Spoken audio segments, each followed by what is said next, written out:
In this video, we will be discussing separation of variables as a technique for second-order linear partial differential equations, and we will be using heat conduction in a rod as our motivating example.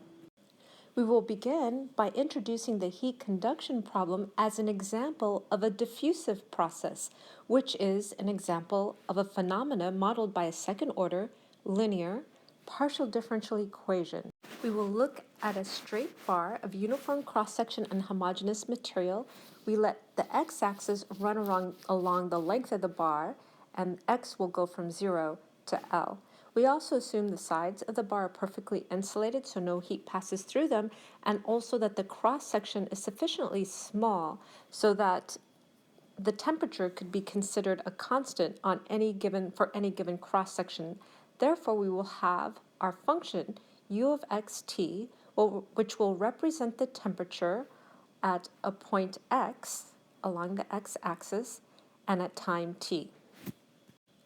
In the appendix, we develop the equation that represents the temperature u of xt. We will not go over that in this video, but the variation of temperature is then governed by a partial differential equation called the heat conduction equation. And what this equation says is the first partial derivative with respect to time is proportional, directly proportional, to the second partial derivative with respect to x. And we also have this initial condition for time t equals 0 that u of x is equal to a function f of x. And then we also have this boundary condition for any given time t that u of 0, x equals 0, and u of x equals L is equal to 0. We had mentioned that this first partial derivative with respect to t is directly proportional to the second partial derivative with respect to x, and this constant here, a squared, is known as the thermal diffusivity, and it depends only on the material which the bar is made, and alpha squared is equal to k over ps, where k is thermal conductivity, p is density, and S is the specific heat of the material. We had also mentioned, with respect to time, this is an initial value problem. With respect to space, this is a boundary value problem. In this video, we will be developing the solution of the second order partial differential equation, and its form will be u of xt is equal to the summation of Cn e to the minus n alpha over L squared times our variable t times sine of n pi over L times our spatial variable x. And you will notice that this is a sine series. And the coefficient of our sine series is given by our normal Fourier sine series formula. For our reference, I have written the heat equation here. Again, it is alpha squared times the second partial derivative with respect to x is equal to the first partial derivative with respect to t. X goes from 0 to L, time is greater than 0. We have our initial condition for t equals 0, so u of x is equal to f of x, some function. And then we have our boundary condition for x equals 0 and x equals L, and that is equal to 0. Here I've written our solution, and this is the solution that we are going to develop. And the rest of this slide outlines the steps we are going to use to develop this solution equation. Essentially, what we will be doing is first developing this formula, and then we'll do a couple of examples that use this formula and a couple of other examples just to talk about the separation of variables strategy that we will be using. I'm going to give you a quick rundown of what this outline is about, how we're going to approach solving our equation, our differential equation here. We start by assuming the solution is a product of two functions, one depending only on x and the other only on t. So we have our temperature function u dependent on x and t, and it's going to equal to our function capital X, which takes the variable x for displacement, and capital T, which is our other function that takes little t time as its variable. We will do our partial derivatives, so then we can plug them into our differential equation. We'll use the method of separation of variables where we place all of our terms with the x variable on one side of the equation and all of our terms with our t variable on the other side of the equation. And we'll see that we get two ordinary differential equations, ordinary versus partial differential equations. So two ordinary differential equations, one about x, position, and that is a boundary value problem. The second equation we get, the second ordinary equation we get, is about time, and that is an initial value problem. We solve our boundary value problem for x, and we use our boundary conditions. Then we solve our problem for t using integrating factors. We plug in u is equal to x times t. Then our general solution, since this here is one solution, and we get a solution for every value of n. So we get a general solution by summing up all of our particular solutions. And then we use the initial value from our initial value problem, which is over here, tells us what t is equal to 0. We use that to find the coefficients from our general solution, just like we did when we were doing ordinary differential equations. And what we will get when we plug t equals 0 is you'll see that this will become 1. The exponent becomes 1, and we get Cn sine of n pi x over L, which is equal to, for our initial value when t is equal to 0, f of x. So it turns out that our coefficients are coefficients of a Fourier sine series that represents x. So here is our Fourier sine series formula for the coefficients, which brings us to the final solution is here for u of xt, and then our Cn are these Fourier coefficients. Backing up to step 1, we will assume that our solution, u of xt, u again stands for the temperature at position x time t, is a product of two functions, one depending only on x position and the other only on t time. So u of xt is equal to our function capital X, plugging in variable x, and capital T, plugging in variable t. So u of xt is equal to x times its position and our function t time, plugging in time. So if we take the second partial derivative of u with respect to x, we get x double prime of x, and then we have our time, because time is just a constant now.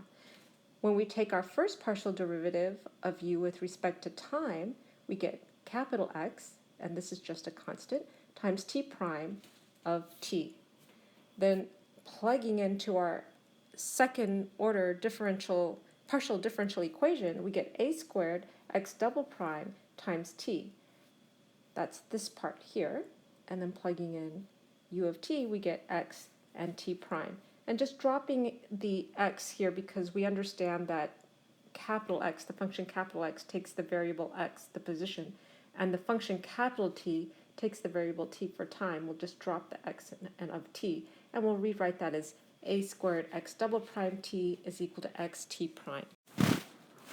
Now that we have this equation here, we can use our method of separation of variables. So I rewrote this equation, a squared x double prime t is equal to xt prime. Then to isolate x and t, I'm going to first divide everything by alpha squared t. That will isolate my x prime. So I'm going to get x prime is equal to x prime of t over a squared over t. Now I want to get rid of this x, move it over to the other side, so I'll divide both sides of the equation by x. So I get x prime over x is equal to 1 over alpha squared t prime over t. I've rewritten that here, x double prime over x equals 1 over alpha squared t prime over t. So for this equation to be valid at each point xt, it's necessary both sides of the equation be equal to the same constant. And I called that constant minus lambda. The minus is to highlight that it is negative.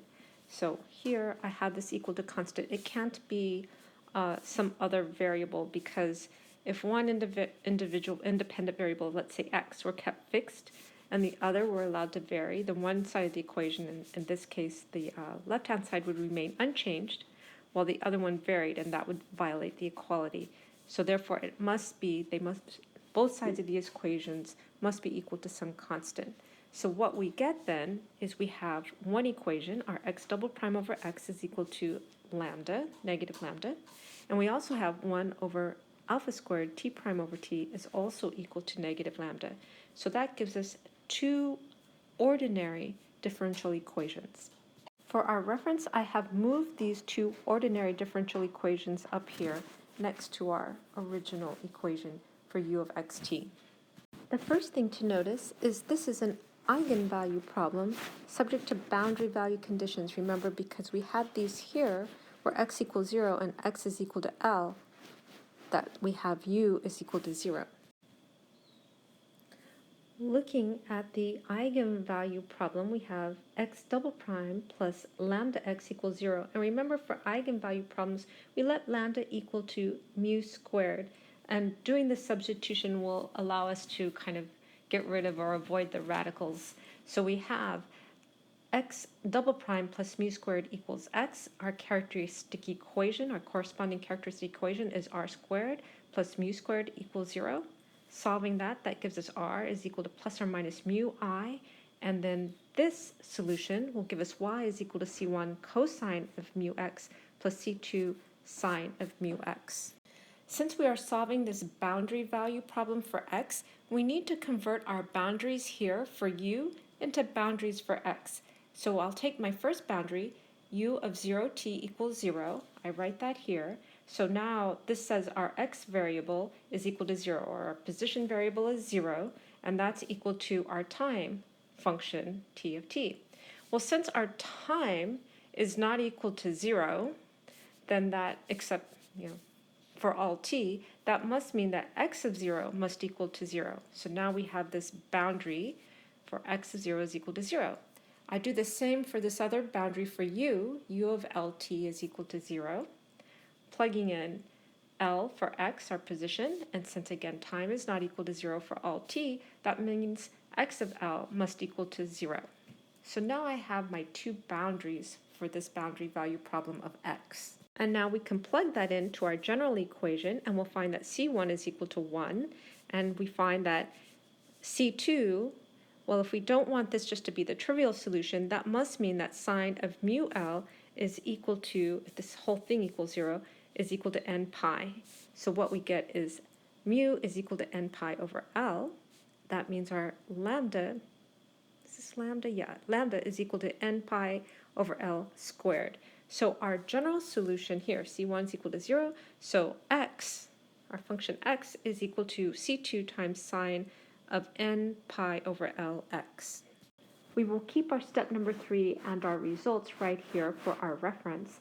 Again, this was solving this first ordinary differential equation for x double prime plus lambda x equals 0, and we found the solution will be of the form c2 sine n pi over L times x. Along the way, we solved for lambda, which we'll be using in our second equation because these 2 lambdas need to be the same lambda, so I'm going to keep lambda here, which is equal to n pi over L squared, and we're going to keep it here for our reference. The next step in our strategy is to solve the second ordinary differential equation, that is t prime plus alpha squared lambda t equals 0. And you can see that this is a first order linear homogeneous equation, which suggests we use integrating factors to solve this equation. I've rewritten the equation t prime plus alpha squared. Now my lambda I have gotten from step number 3 in this problem, so that's n pi over L squared times t equals 0. And using integrating factors, we take the constant in front of the t variable, so that's e raised to the alpha squared n pi over L squared dt. And remembering how integrating factors work, that means that y of t times the integrating factor is equal to the integral of the right-hand side of the equation, in this case it's 0, dt. So the 0 integrated gives us a constant, so we'll call that c1, which means y of t is a constant times e to the minus a squared n pi over L squared. Along with step 3 and its results, I'm going to save step 4. So step 4 was solving this ordinary differential equation for time using integrating factors, and my result is that y of t is going to equal to c1 e to the minus, and I group the a inside the squared now, a n pi over L squared times t. Coming back here, my u of xt then is my x function times my t function. So that's my x function, which is my sine n pi over Lx, times my t function, which is e to the minus, and here I put my alpha inside, alpha n pi over L times t. So this is what my temperature function, which takes the variable x, the position in the rod, and t, the time. So for every value of n, we have a fundamental solution of the heat conduction problem. And if you recall, when we were looking at fundamental solutions to get a general solution, we made those a linear equation of our fundamental solution. So if y1 and y2 were fundamental solution, our general solution would be a linear combination of y1 and y2. And that's exactly what we have here now. Our general solution is going to be a linear combination of our fundamental solution set. So that's going to be the summation from n equals 1 to infinity, c to the n, e to the minus n pi alpha over L squared times t, times sine of n pi x over L. And now that we have the general solution, we can use our initial values to find the solution to the initial value problem now for the initial value problem when we set t equal to 0. And we are left with u of x0 is equal to f of x. So f of x is given to us in the problem. It's some function of x. And what we look at then is we have our u of x0 is equal to the summation c. Here, setting t equal to 0, this gives us 1, so we have cn sine of n pi over L times x is equal to f of x. And if you look at this, what this is saying is our f of x is equal to the coefficients if we write f of x as a sine series. And we did that when we looked at Fourier series. So to choose the coefficient cn to equal to f of x, we need to find the Fourier sine series of f of x. And we have this formula here, cn is equal to 1 over L, integral from negative L to L, f of x sine of n pi over Lx dx.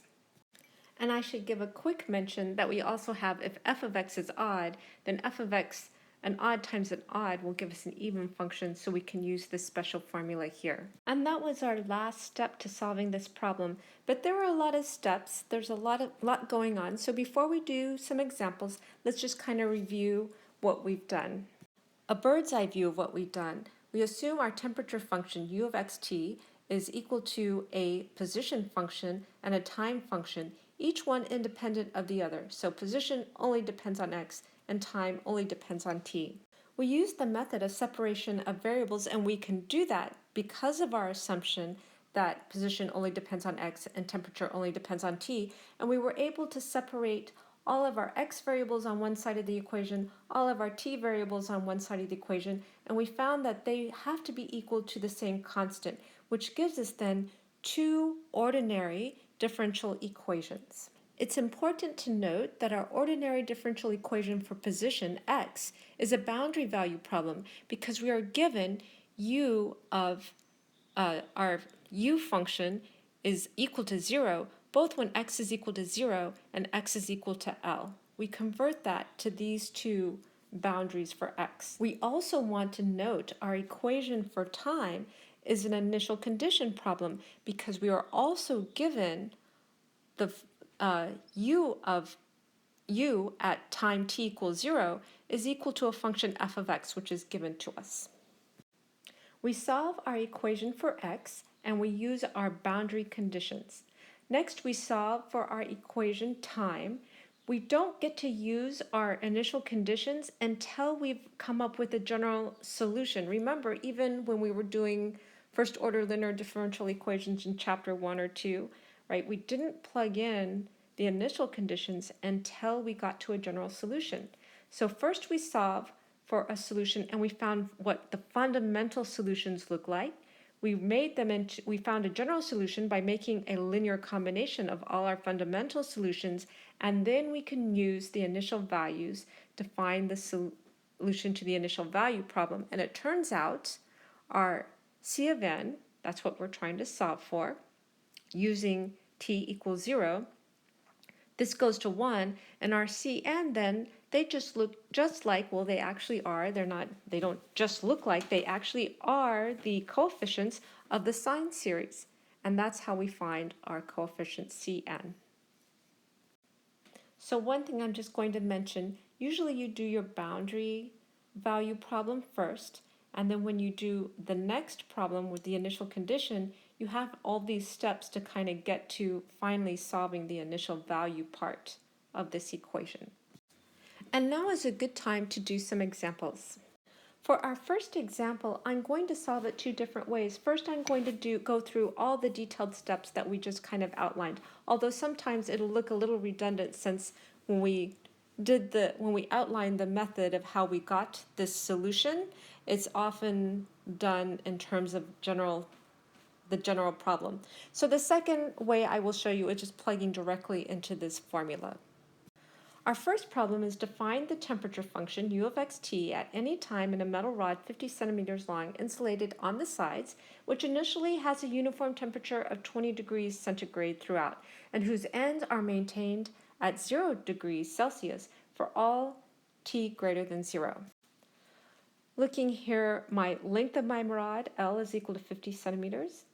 My initial condition, we have an initial, when t is equal to 0, we have an initial temperature of 20 degrees. So that means my f of x is equal to 20. And then we have our boundaries. So the ends are maintained at 0 degrees. So u of 0 and u of L, which is 50, is equal to 0. Our first step, assume the solution is a product of two functions. So u of xt is equal to a position function and a time function. Position function depending only on x, and the time function only depending on t. Taking the second partial derivative of u with respect to x, I get x double prime times t. Taking the partial derivative of u with respect to t, I get x t prime. Plugging these things here, my uxx and my ut, into my differential equation alpha squared uxx equals ut, I have alpha x double prime t and is equal to u of t, which is x t prime. I separate my variables using some algebra so that all my x terms are on the left-hand side and all my t terms are on the right-hand side, and I get x double prime over x is equal to 1 over alpha squared t prime over t. And then setting these two equal to the same constant, so it's key that it's a constant, will give me two ordinary differential equations, one for x, our position, and one for t, our time. I keep seeing t and wanting to say temperature, but u is equal to temperature. So we solve our first differential equation subject to boundary conditions. So we have our x double prime plus lambda x equals 0. I'm going to let lambda x equals mu squared. Solving, we get y equals c1 cosine mu x plus c2 sine mu x. And then our boundaries, our x of 0 is equal to 0, right? We see that here. When x is equal to 0, our u of t is equal to 0. So I plug that in here, and I get c1 is equal to 0. And then x of 50, that's over here, u of 50 is equal to 0. So that's equal to 0. Since c1 is equal to 0, this term goes away, and we have c2 sine of 50 mu. X here is equal to 50, and that tells us that mu is equal to n pi over 50, lambda is equal to n pi over 50 squared. So our x function for position is equal to c2 sine of n pi over 50 times x.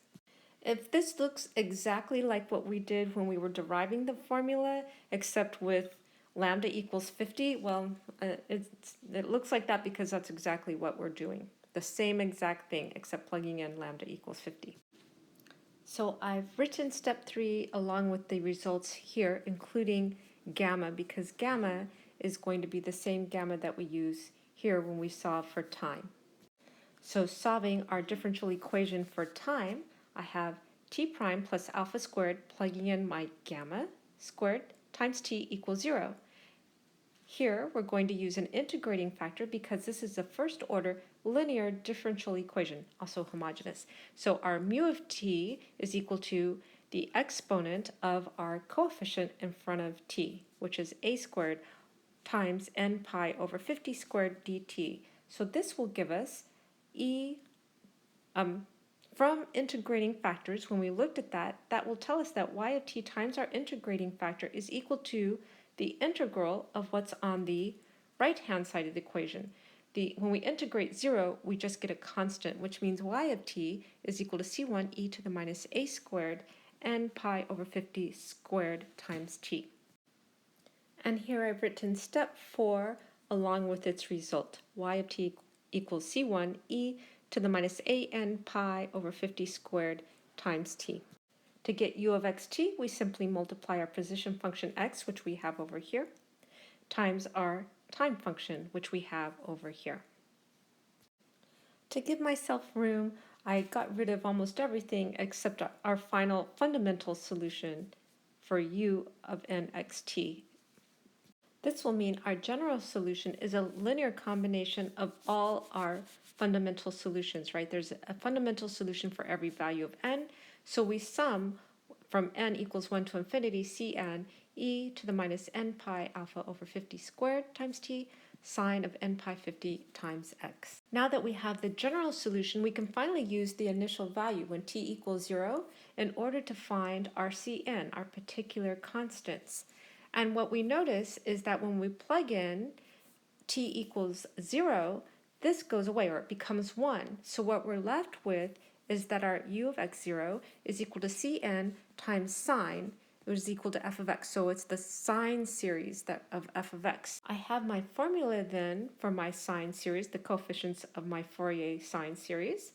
So, and I'm going to use the special formula since cn, since f of x now, where is f of x? Is 20. This is an odd function, so I can go from 2 over L, 50, 0 to 50. I plug in my f of x. I have my sine n pi over L, which is 50 dx. I'll leave it to you to verify my integrating, and then I finally get 40 over n pi times 1 minus cosine of n pi. So when n is even, this cosine here becomes 1, so 1 minus 1 is 0, so we get 0. When n is odd, this cosine of n pi, so like cosine of pi, for example, is negative 1, so we get 1 minus negative 1, which is 2, so we have 80 over n pi. So here is my final answer. I take out my 80 over pi. I have to leave this 1 over n inside the summation, and I want n to be odd because, right, when n is even, it should go to 0. And then I have my e to the minus n pi alpha over 50 squared times t plus sine over n pi over 50 times x. This seems like that was a lot of work for this one equation here. To be fair, we did repeat a lot of the work we did to derive these formulas. And if you're the type of person who either has a cheat sheet on your exam or you want to memorize this formula, then what you can do, and this is where your book starts, it just starts from the formula. So we could do this problem again. So we have the problem description, we have this, like, then taking notes that L is equal to 50, when t is equal to 0, we get f of x is equal to 20, and when x is equal to 0 in L, then our u is equal to 0. So then we could just plug in to these formulas here. We can get our Cn is 1 over L negative, well, again, because 20 is odd, right? It's symmetric. Then we have 22 over 50, 0 to 50, plugging in f of x, just reading it off, is 20 sine of n pi x over L is 50 dx. I get my same thing here. And then I just plug in straight into this formula, except substituting L is equal to 50. So this could have been done much faster if we just used the formulas. But I wanted to do it the other way, going through the whole process, one, just to cement the ideas of the process to you, and also two, because you might not have a cheat sheet, and like me, you might not like memorizing all the formulas. You'd actually rather rederive everything from scratch, which sometimes is a bad strategy if you don't have a lot of time on your exams. So choose whatever method is appropriate for you. Some comments on this solution. So the first one, which of course you might have noticed, it's kind of an ugly solution. But one thing to notice is this negative exponential here, and each term will cause the series to converge rapidly. Remember, each term then is going to account for significantly less because of this negative exponent. So it converges rapidly, and the other thing to note, that means accurate results can be obtained with a few terms. Also, we can look at the graph choosing alpha squared is equal to 1 because that's like super convenient.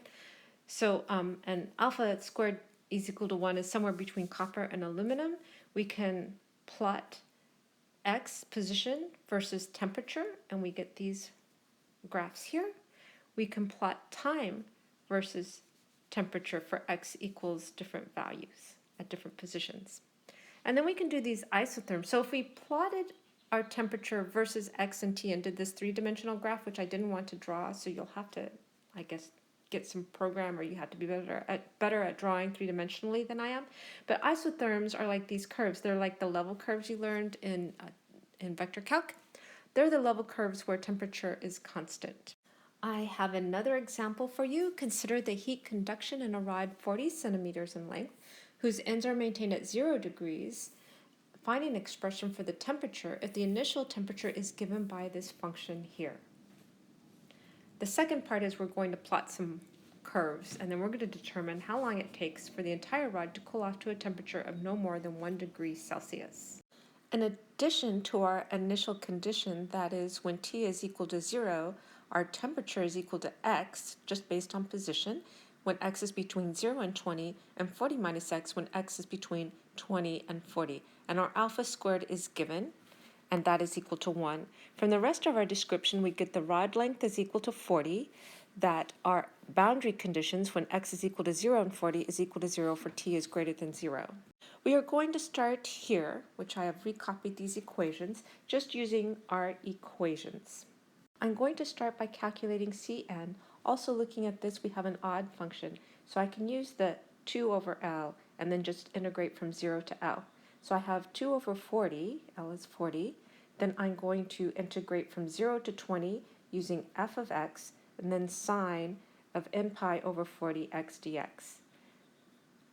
I do the other half of the integral, again 2 over 40, and I'm integrating from 20 to 40, 40 minus x times sine of n pi over 40 x dx.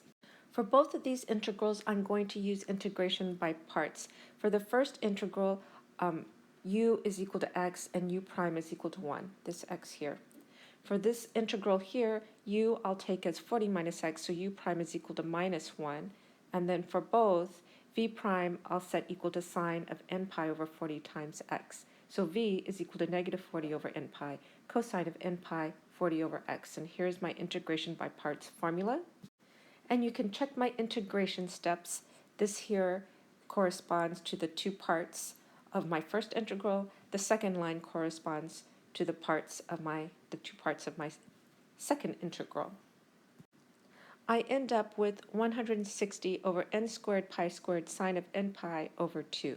I move my result here, and now I can plug into my formula for u. So u of xt is equal to factoring out the 160 over pi squared, putting in my summation, 1 over n squared, then sine of n pi over 2, and now I need the rest of my formula here, my e to the minus n pi over 40 squared times t, and my sine of n pi over 40 times x. And I move my solution here. This is it. It seems like there's so many steps when you develop or do it from scratch, but using the formula makes it go quickly. So here is my solution, and I'm ready now to do my plots. Here I have my plot of x versus u. And I didn't do all of them, but I put a few of them here. So this is for t equals 5, t equals 20, and t equals 100. And in this plot, I had held x constant. So first I let x equals 20, 15, 10, and 5, plug it into the equation, and this is the plot I get for t versus u.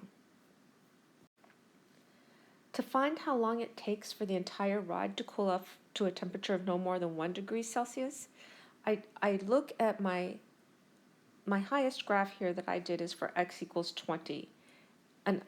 And you can see that it's quite flat, so, and we're at 20 here, so it's going to take a while. I'd have to extend this graph a lot before I get to a temperature, this y-axis, no more than 1 degree. So I'm going to choose x equals 20, as I had mentioned. I'm going to plug that into my formula here. So I have my 160 pi squared.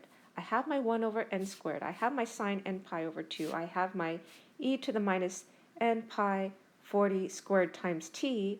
And then I have my sine of n pi over 40 times my x, which I chose to be 20. Then here, you can see that what I'm trying to do is set this less than or equal to 1. So I plot this out. I used Excel, which is like, this is a pretty long formula to put in Excel. And you don't need to do too many. As I had mentioned earlier, this converges because of this exponent. This will converge rather rapidly. So you can just do a few iterations and you'll see somewhere around time t equals 452 that this will start getting down to 1. I wanted to give you two more examples, and it's just centered around these two assumptions. First, we assumed that our solution was a product of two functions, x, which only depends on position, and t, which only depends on time. And then we used the method of separation of variables. And I want to show you another example where separation of variables is appropriate and works, and I want to contrast that with an example where you will not be able to use the method of separation of variables and therefore not be able to use the formulas we have been using for this video. And the example is to determine if the method of separation of variables can be used to replace the given partial differential equation by a pair of ordinary differential equations. And the partial differential equation we're trying to replace is the u second partial derivative with respect to x plus u second partial derivative with respect to x then t plus u partial derivative with respect to t. As normal, the first step is to assume that u is a product of two functions, x and t. So we rewrite u as x times t, and we take the partial derivatives, the u second partial derivative with respect to xx, and then we take partial derivative of u with respect to x then t, so that's going to be x prime and t prime, and then u partial derivative with respect to t. And we plug in to our differential equation, which will give us x double prime t plus x prime t prime plus x t prime. Now we are going to try to separate our variables, so we want all of our x terms on the left-hand side and all of our t terms on the right-hand side. So I start by dividing both sides of the equation by this minus x prime minus x. That way I can isolate my t. So I do that division, and I have x double prime over minus x prime plus x is equal to t prime. Oh, and then the second thing I did is divide both sides of the equation by t, so I could get t onto the other side. And so I have that over t equals lambda. So I can get now two ordinary differential equations. In this case, I can use the method of separation of variables to get two ordinary differential equations. In other words, this mixed partial derivative ended up not being a problem. My next example is essentially the same type of problem. We're going to determine if we can use the method of separation of variables to replace this given partial differential equation by a pair of ordinary differential equations. And my partial differential equation now is the second partial derivative with respect to xx of u, and then x plus y times the second partial derivative of u with respect to y. I start by assuming our solution is a product of two functions, x and y. And then I take our second partial derivative with respect to xx. I take our second partial derivative with respect to yy. And then I plug it into my differential equation. So I get x double prime y plus y times x y double prime.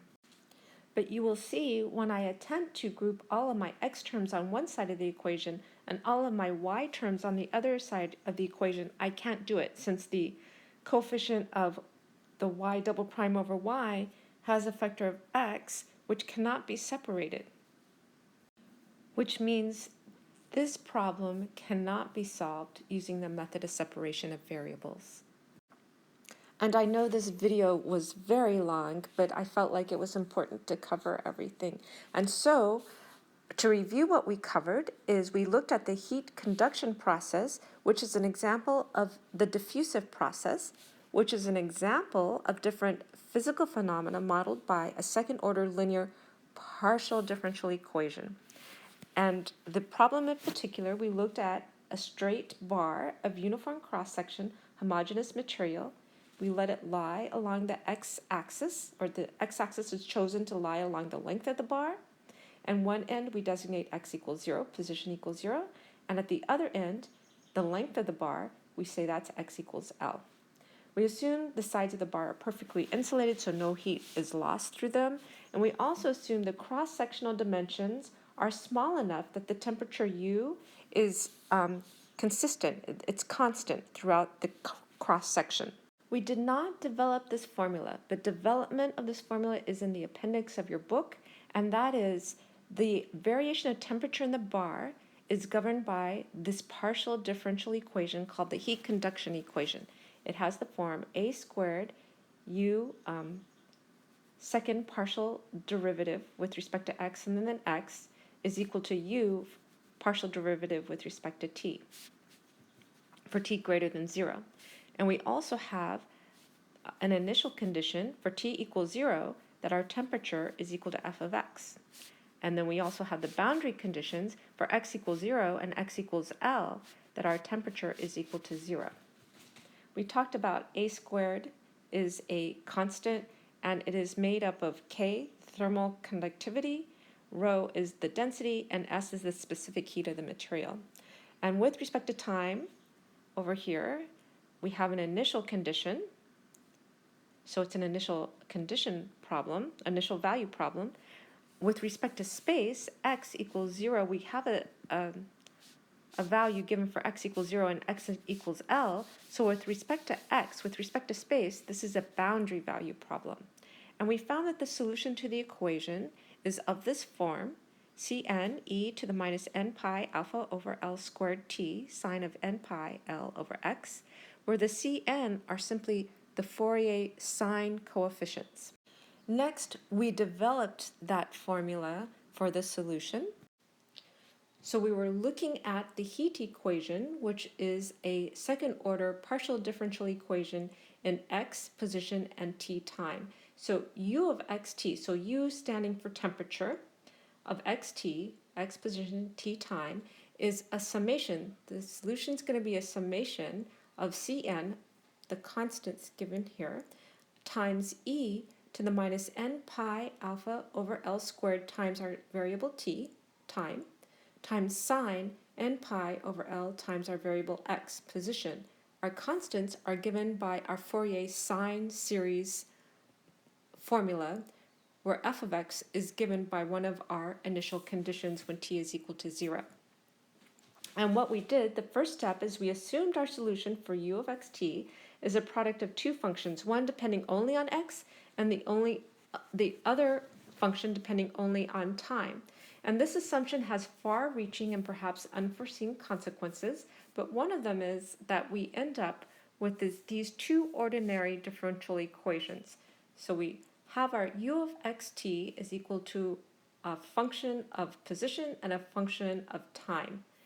Then we take the second partial derivative with respect to x. That'll give us x double prime times t. We take our partial derivative with respect to t. That gives us x t prime. Plugging in to our linear second order partial differential equation, we get alpha squared, and I'm just going to skip to this form, alpha squared x double prime t, that's this part of the equation, equals u of t, which is given over here, x t prime. We separate our x and t variables, and we get these two equations then. We have an equation for x and an equation for t. And it turns out, as a consequence of assuming x, our function x, our position function only depends on x, and our time function only depends on t, that we have these two equations now are two ordinary differential equations. They're not partial differential equations. That's what I mean by ordinary. Ordinary versus partial differential equations. So we have a differential equation for x, and then we have these boundary conditions here. We converted our boundary condition for x equals 0 and x equal to L, our boundary conditions for u into boundary conditions for L. And then we also have for our function, time function, we have, where do we have this? When time is equal to 0, we have that u of x0 is equal to a function which is given to us that depends only on x. So it's interesting because we have two ordinary differential equations. X is a boundary value problem, whereas t is an initial condition problem. So we solve both of these equations, and we start with x, the boundary value problem, and we see that it is an eigenvalue problem, and we know how to solve that. We get x is of the form c2 sine of n pi over lx. And to get this solution, we did use these boundary value conditions, which I haven't shown in this slide, but I did note it's subject to the boundary value conditions. When we worked this out, we did show the details of the boundary values, how we used these x of 0, or how we got x0 equals 0 and xl equals l. And the next step, we solved for t, also an ordinary differential equation with an initial value here, where t is equal to 0. We got something of the form t is equal to c1 e to the minus alpha n pi over l squared times t. Then we came back and we said, okay, our u of xt was equal to our function x, our position function, times our time function. So we multiply what we got for x position, which is our sine of n pi over lx, times what we got for time, which is the e to the minus n pi alpha over l squared times t. So for each value of n that we have, because of, and we can have a different solution. And our general solution then is a linear combination of all these fundamental solutions. So we take a linear combination of Cn, all the values of n, Cn e to the minus n pi alpha over l squared t sine of n pi over lx. And now we use the initial value problem here for t equals 0. And what we see is when t is equal to 0, this goes away, and we're left with our u of x0 is equal to Cn sine of n pi over lx, and that's equal to f of x. F of x is given to us in the problem. To solve for Cn, well, they're essentially the Fourier series coefficients when you write f of x as a sine series. And this was our formula to get the coefficients of our Fourier sine series. So our solution to the equation, again, is our summation of Cn e to the minus n pi alpha over l squared times t sine of n pi x over l, where our Cn is our Fourier sine series coefficients. And again, I'm sorry this video ended up long. I really don't like long videos, but at the same time, I try to balance it out with what I think is important and what needs to be re-emphasized in each topic. So I hope you got something out of it, and I thank you for watching.